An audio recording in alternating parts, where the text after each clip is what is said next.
Hello all, this is Valu, and today I will have a E100 replay for you.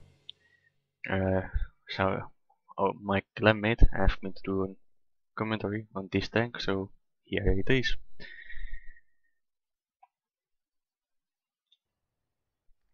Uh, at the beginning of match, with this maturity, I want to go for the 8 line, because I will be safe from RT there for a while at least. And in the chat, as you can see, I ask for help, because I don't want to be alone there with this long reload. And Checkpuncher E100 says affirmative, and it turns out to be a good thing that he comes with me, because he was a great help for me. Just to speed things up a little bit, because it will take some time for this tank to get there. Also, if you look what else is going in the match while I'm slugging it out with the other tier 10 heavies in this corner, you can see that RT and the Batchat have really good teamwork also.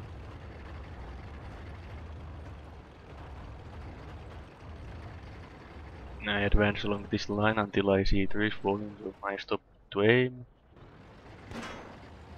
And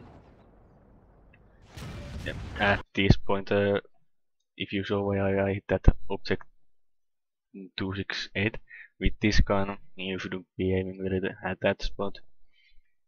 It's will be very hard to penetrate, even from a little bit better angle like that.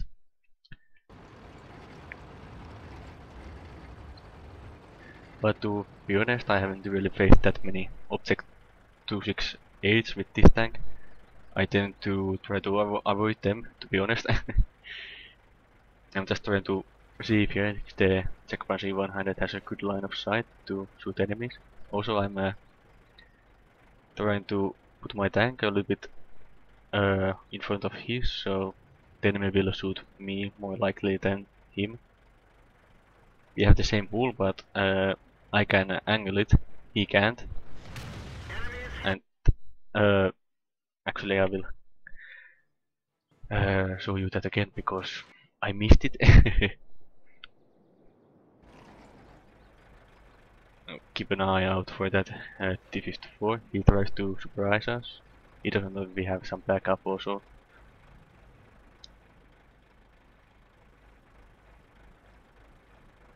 But when he comes, even with an inaccurate gun like this, I will aim for his tracks to track him for the Checkpuncher 100, who ammo-racks him afterwards.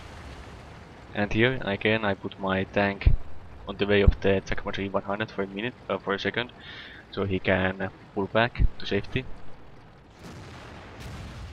And I was trying to angle my tank there, but I noticed that he wasn't actually aiming for me though, so I took the shot.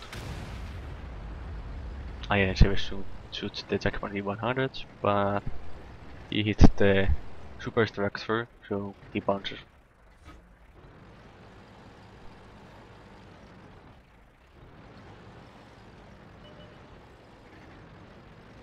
It's always a little bit of a waiting game with this tank, because you need for the enemy to make a mistake for you to get a good shot on them.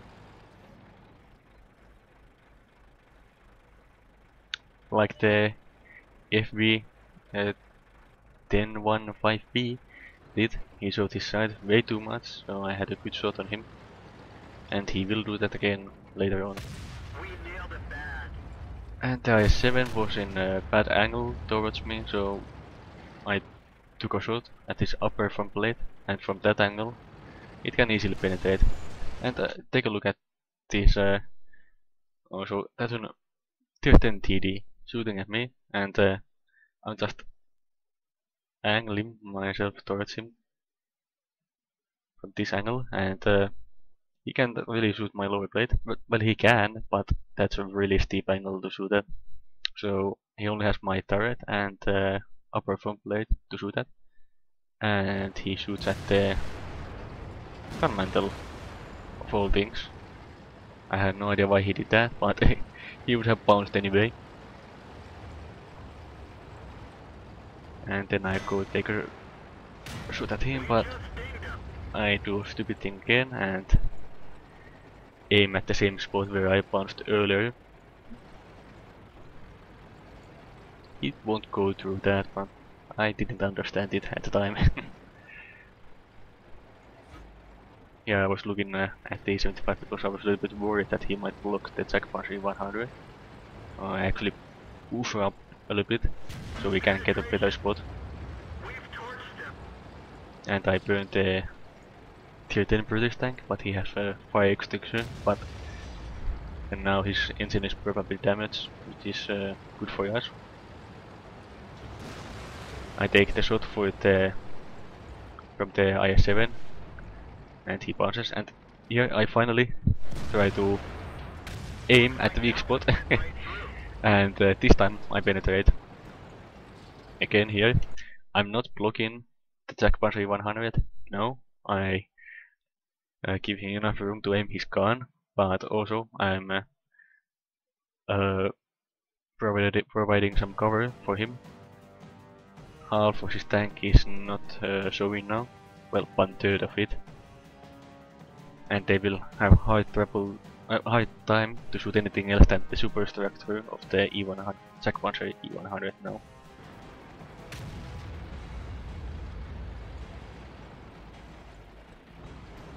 I stay at the same spot because I'm confident that the IS-7 won't penetrate me, and then I finish off the object. And again providing cover for the Jackpanzer 100, but the IS-7 is retreating and the tier 10 British tank is also running away somewhere. So we start pushing now. We have full HP, they are not. So we have the advantage right now.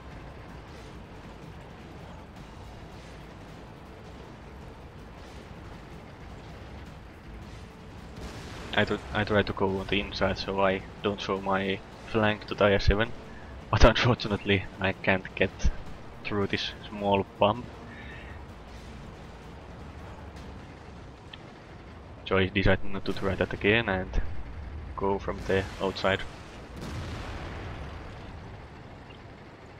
And carefully watching where I aim. That's not a good spot to shoot at. That would be a good spot to shoot, but my aiming circle was very big, so I waited for it to get a little bit smaller. And now he's straight onto me, lower blade, it will penetrate. Nice shot.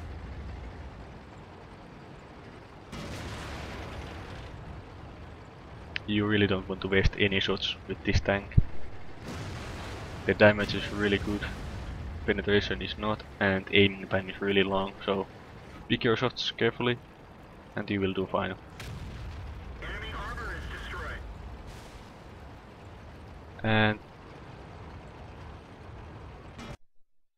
And after this, of course, the RT shoots me for one last time. That was the only damage I took in that match.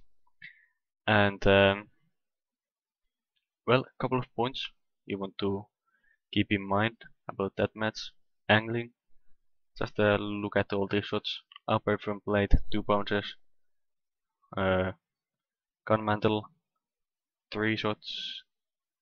None of them did damage, even though they have a penetration mark. It only hits the gun mantle, but it doesn't go through the turret. It just goes through the gun mantle, but stops at the turret, so that's why it has a penetration mark, but doesn't do any damage. And 1 bounce also on the turret. That was actually straight on. That could have penetrated easily, but maybe just a little bit luck on that case. And yeah, all damage I took was from the last artillery in the enemy team, who thought it was a good idea to shoot me. And yeah, angling, when the E100 is angled like this, or maybe even a little from the above, like in many cases I was, because of the terrain, very hard to penetrate even by tier 10 tanks when they don't have too much time to aim. And they did it because I had some help, so always good to have some help in this tank also. And aiming carefully for the weak spots of the enemy tank. you could see me aiming at the IS-7 very carefully. So, and I penetrated him every time, I think, if I remember correctly. And also, I didn't aim at the right spot on the object. You need to find the right spot where you can penetrate, and at that time I didn't remember it on the object, but after 2 bounces I got a little bit smarter and started shooting at the right spot. And also, helping your allies, even if it means a little less damage for yourself. I tracked at T-54, it was a little bit lucky, but I was aiming for the tracks, and I did track him, and then the Jack Bouncer 100 finishes him off. Otherwise, if I wouldn't have tracked him, he would have gotten around, and well, who knows how the game would have ended after that. And well, I think that's it for this video. Thank you for watching, and I will show you the battle results still, so you won't get away yet. Oh, one thing I forgot to mention, I will add annotation on the video. So when I'm explaining about the angling and aiming for weak spot, you will have a link on the screen.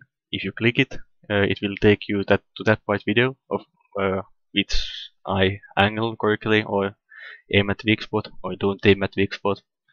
And well, now for the battle results. That was a 63k credit game, 2700 EXP with doubles, and team score. Second best EXP. Only the bad set got more than me. He did a lot of body damage for the artillery. And top damage in the team, I think. Oh, yeah. 4.5k damage. That's okay. Detail report. 10 shots, 10 hits, 8 penetrations. Yeah, that's important with this gun. Make sure you always hit. And I only bounced 2 times on the object when I didn't aim at the right spot. And because of the careful aiming, I did 4.5k damage, which is good enough for a tier 10 tank, I would say. Hits received 8, and that doesn't actually count the splash damage from the artillery that I took at the end. So that was 8 bounces from mostly tier 10 tanks. Actually, all of them were tier 10 tanks that shot me. And enemies detected 3, enemies damaged 5, enemies destroyed 2, damage upon detecting 200. Yeah, that's okay.